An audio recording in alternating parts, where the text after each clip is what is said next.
Hi, in today's video I will show you how to get topspin on your one-handed backhand. I know it's a lot of players struggling to get a topspin on a one-handed backhand. I will show you the correct technique and grip to hold and also the technical step-by-step guide. My name is Patrik Broddfelt, a tennis coach from Norway. The first thing we have to cover is the grip of a one-handed backhand. This is very important because I see a lot of players holding a continental grip, this grip here, and it's almost impossible to get topspin or heavy topspin with that grip, okay? So you need to use a grip that's called Eastern backhand grip. Think of having X on your index finger and little finger here. Those 2 points should be on bevel number 1 here. Grab a racket like this. And now I will have the perfect one-handed backhand grip. Another trick you can do is taking your index and thumb like this, holding the racket out in front of you and grip it, and now you should have an Eastern backhand grip as well. What that will allow you is to brush up on the ball more. If you're holding continental grip, it's really difficult. You see my strings are more like this. And then you have to overcompensate in your elbow or wrist. And that might lead to tennis elbow. So that's one common thing to get a tennis elbow, using a wrong grip and overcompensating using other muscles. A common mistake I see is you're holding your forehand grip and doing this. It's really difficult to find the right grip that way. So what you have to do is using your left hand, and what you will do then is turning the racket hand like this. That's how you get the correct grip. So I'm standing in my forehand grip, and then I turn into my backhand grip. So in the one-handed backhand, it's really important to use your non-dominant arm as well. So when you have the right grip into the uniturn, I want to make sure the racket is high by lifting this elbow up. And then you will drop the racket into the slot. In this position, notice what happens with my shoulder here. I will tilt that a little bit back and up.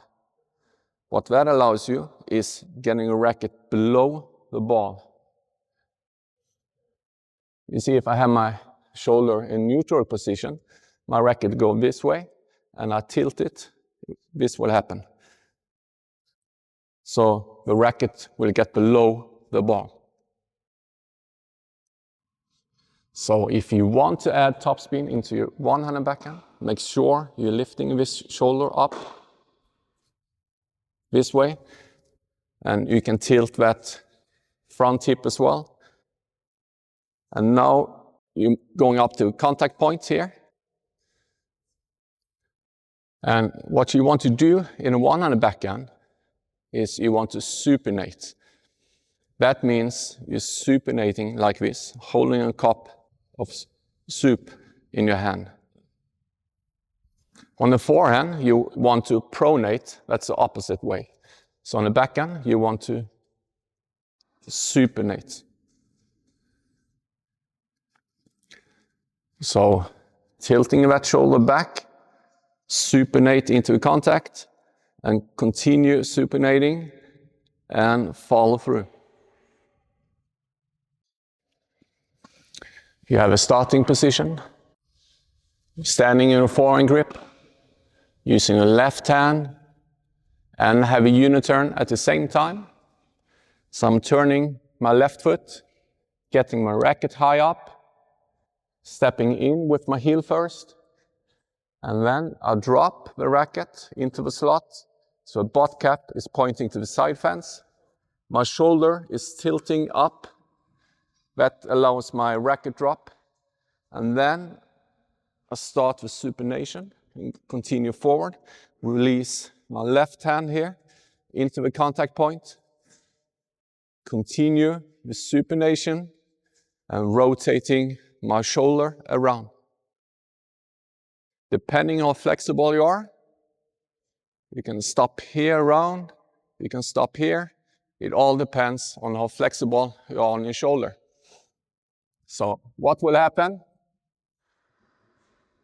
is showing your shoulder, supinate and rotate this shoulder around the ball and up, and you have a supination.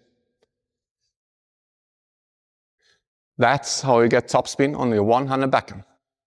So when you're hitting flat, you're more into the ball, you have that butt cap at the same height as the ball, and then you continue up. And then you might end more like this. So that butt cap is pointing down to the floor. If you're supinating, you will have more like this. That's why you could see Federer was kind of leaning sometimes backwards when he wanted to add more topspin to the ball, and flatter stroke moving forward. So the power, that comes from racket speed. And to generate that, you need to use your hips. You start to rotate, but then you have to stop here. You don't want to over-rotate. That's a common mistake I see. So you have to rotate into this position here. Not like a forehand all the way around or two-hand backhand. So come up and stop. Stop into a contact here. And then you continue the supination up. So let's see if I can demonstrate with the ball.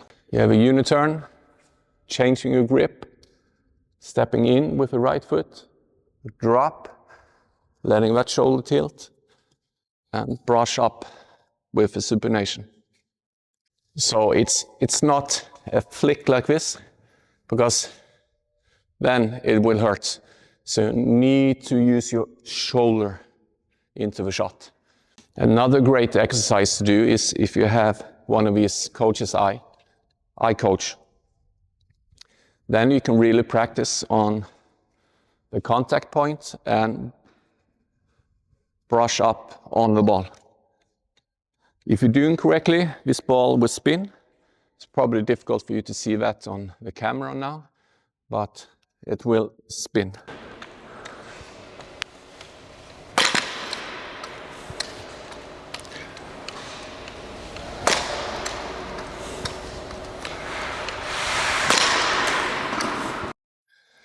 And get the power, I have to bump into the shot.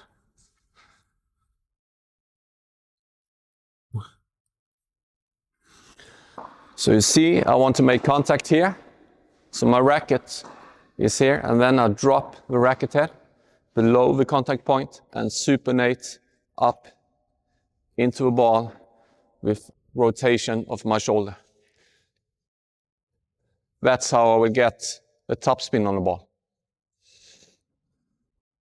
So great equipment to practice on your one-handed backhand.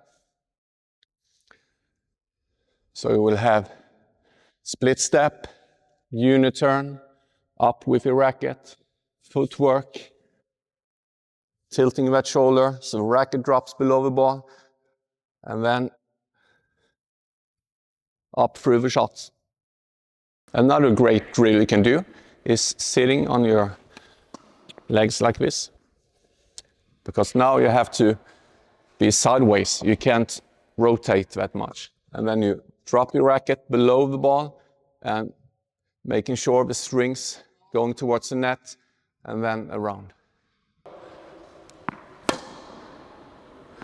And here you can practice on the racket speed as well.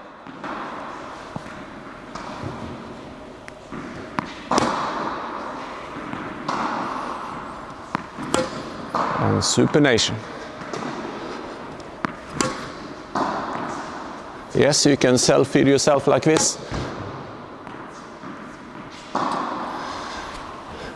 It works, it's not easy, but you can do it. If I can do it, you can do it. Let's get another exercise. So if you're standing close to the net like this, you can, it's a really great drill to do. because now you need topspin, because if you're hitting straight forward, you will hit into the net. So here you need to learn how to brush up on the ball and supinate. So brushing up, supinating to get that ball over and in to the court. So you're starting here, tilting your shoulder and supinate.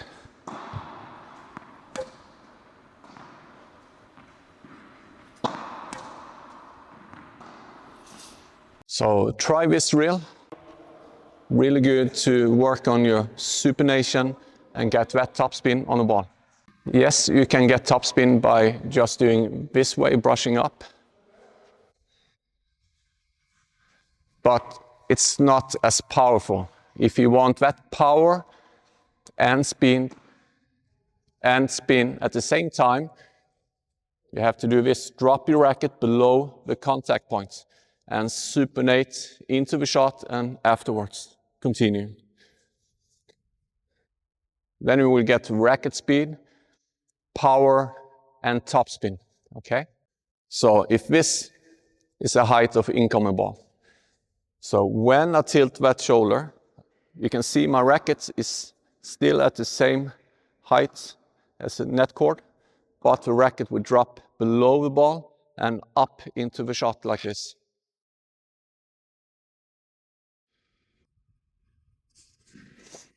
You don't have to be this low to be able to hit topspin.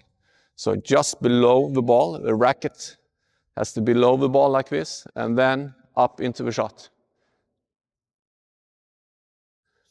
So that's a misconception that you have to go from low to high.